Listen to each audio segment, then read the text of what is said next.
Sure is, including this. Minutes ago, we see David Weiss now going into the closed-door question and answer session. This was video a moment ago from inside. Jake Gibson just filing that a minute ago. Closed-door hearing, House Judiciary Committee about the Hunter and Biden investigation. Want to bring in a Republican out of California, Darrell Issa, to talk about this. Member of that panel. Sir, good morning to you. I don't know what you're going to get out of it, but I'll ask you that question in a moment. First, your counterpart, Jamie Raskin's a Democrat out of Maryland. He said this about expectations for today.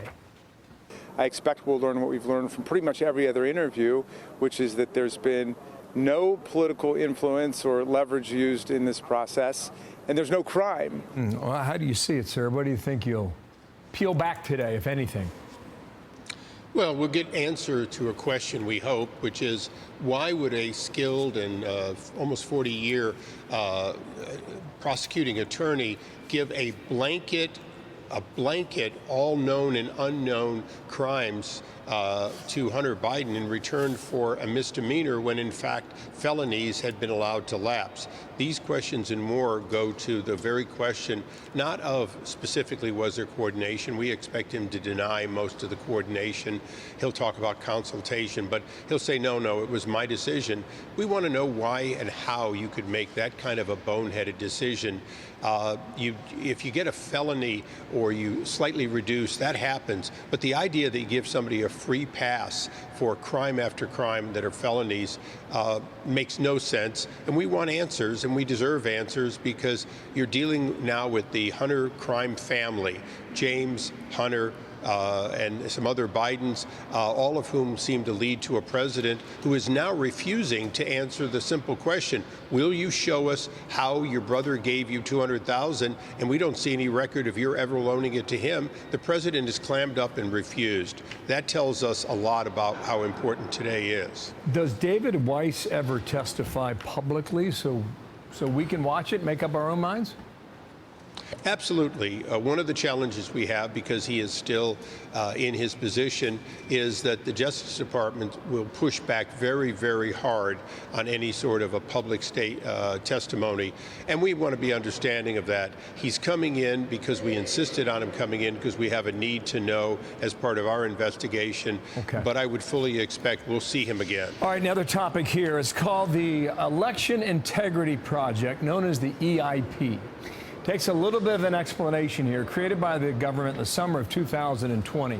And the allegation on behalf of you and Jim Jordan and other Republicans is that the government created this to censor certain aspects of American media, let's say. Jim Jordan sent this tweet out, call for four guys. He says, here's how it works. EIP stakeholders, including the federal government, would submit misinformation reports. EIP would analyze the report and find similar content across platforms. EIP would submit the report to big tech, often with a recommendation on how to censor. This dealt with Senator Tillis out of North Carolina, President Trump, Sean Hannity, Molly Hemingway, Charlie Kirk, the Babylon Bee. What are we to understand about how this worked and how it applied to the election of 2020? Well, it's a good example of why this sort of an organization shouldn't exist, period. If they were looking for civil rights violations, we would understand. But when you're looking for what is in the eye of the beholder, an opinion of what's inappropriate, the bias comes in very, very quickly, and that's what happened here. Conservatives were 9+ to 1 taken down or throttled. And I repeat that last part. In some cases, we were reduced in what was seen, not completely taken down. That's the cruelest of all types of events, where you don't know that no one's seeing you, but virtually no one's seeing you. Is the EIP still in existence? And will it be in 2024, yes or no? In 2024, it may be. In 2025, with a new president, we expect these systems, not just one name, but many names, including at the State Department, to go away. And that's going to be a job for the next president, is to actually take down these institutions, some of which were formed during COVID, to get rid of this kind of censorship. But the point is, if you feel like you've been aggrieved, and it's still standing 12 months from now, you got to watch it. It could have an effect if your claims are true. Darrell Issa, thank you. We'll follow the headlines on David Weiss's testimony today. Thank you, Dana. I'm Steve Ducey. I'm Brian Kilmeade. And I'm Ainsley Earhart. And click here to subscribe to the Fox News YouTube page to catch our hottest interviews and most compelling analysis.